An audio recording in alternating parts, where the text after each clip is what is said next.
Welcome to another Book Talk with Tracy. I am really excited today to be sharing about a new book, well, new at the time of this recording anyways, called Whispering Winds. As you can see, the cover that I'm holding up is just the proof cover, so that gray strip wouldn't be here in the rest of them. But I just got this the other day, Whispering Winds. It's the third book in the Marshdale series. So book number 1, which came out quite a few years ago, is Wind Over Marshdale. And then there was a short sequel called Lone Wolf. And now, finally, years later, we have book 3, which is Whispering Winds. Very exciting because, of course, they are a series, but they don't need to be read in sequence by any means. This is definitely a stand-alone novel. The main character's name is Tansy Lone Wolf. She is the niece of Thomas Lone Wolf, who appears in this book, Lone Wolf, and who's also one of the main characters in Wind Over Marshdale. But this is her own story. She's referred to briefly in Lone Wolf, just sort of as a bridge to this one. But it's definitely her story, and it does definitely stand alone. Of course, there's a love interest in the book as well. A man that she falls for, who is rather unexpected in that as a First Nations woman, she's never been very trustworthy of white men especially, but men in general. She's had some really bad experiences in the past, starting with her own father, who, was an absentee father. Her mom has all kinds of addiction problems, and so Tansy has experienced some trauma in her young life, mostly at the hands of men, but also in terms of prejudice and things. And so she finds it really difficult to trust. In fact, the tagline on the back of the book says, "Can Tansy undo the shackles of her childhood trauma and let love in?"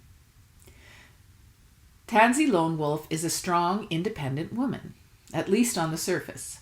Part of her armor includes never letting anyone get close. But fate has other ideas. A chance meeting with a handsome stranger turns her world upside down, while increasing family struggles, including her brother's wrongful imprisonment, have her living on a knife's edge. Whispering Winds is the third book in the Marshdale series, following Tansy Lone Wolf's journey of healing and her quest for acceptance only God can give. So that is the basic storyline, or at least that's the blurb on the back of the cover. And I do really love this cover, I have to say. It's a lovely picture here.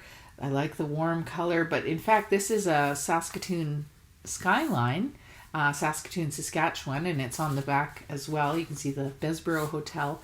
And Saskatoon is where the story takes place. So that's kind of special because I lived in Saskatoon myself for about 4 years. I went to university there. And one of the things that's really cool about this book, or that I think's cool anyways, is there's a lot of real life places. Some of the locations, I tried to keep it very authentic because they're places that I've actually been to. So Tansy's a university student. So I'm familiar with that aspect of things. She works downtown at a little coffee shop, and I kind of modeled it after the coffee shop that I worked at.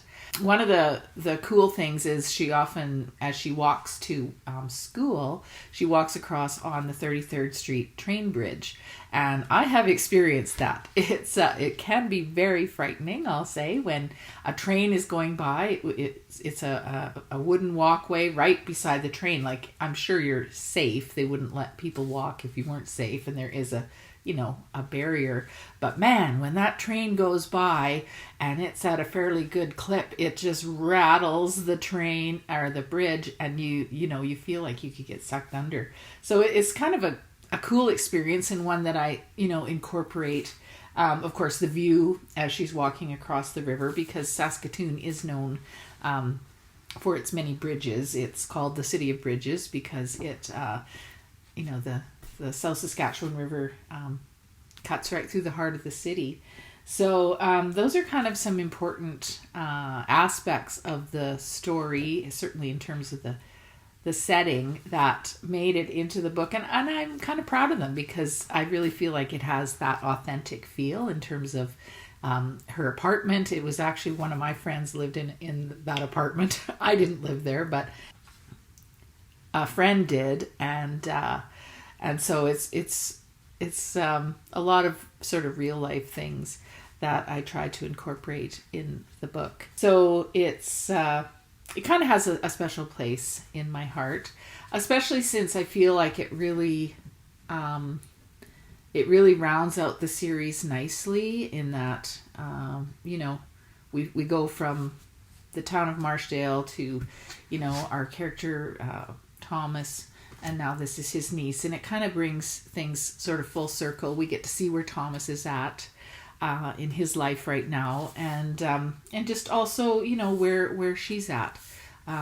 So I think next time I'm going to talk a little bit more about some of the other aspects of the story, and talk a little bit more about the actual writing of the book, because it did take a long time to write. So I am very, very pleased that you joined me today on this new episode of Book Talk with Tracy. And I hope that you join me again next time where we talk more about this book, Whispering Winds. In the meantime, you can go to my website, which is tracykrause.com. No E in Tracy, 2 S's in Krause. I always have to say that because people spell my name in so many different ways. But you can see this book for sale, all of the rest of the series, and many, many, many more things, because I'm a playwright and I have some other devotional books as well. So thank you for joining me today, and I hope to talk to you again next time. Bye-bye.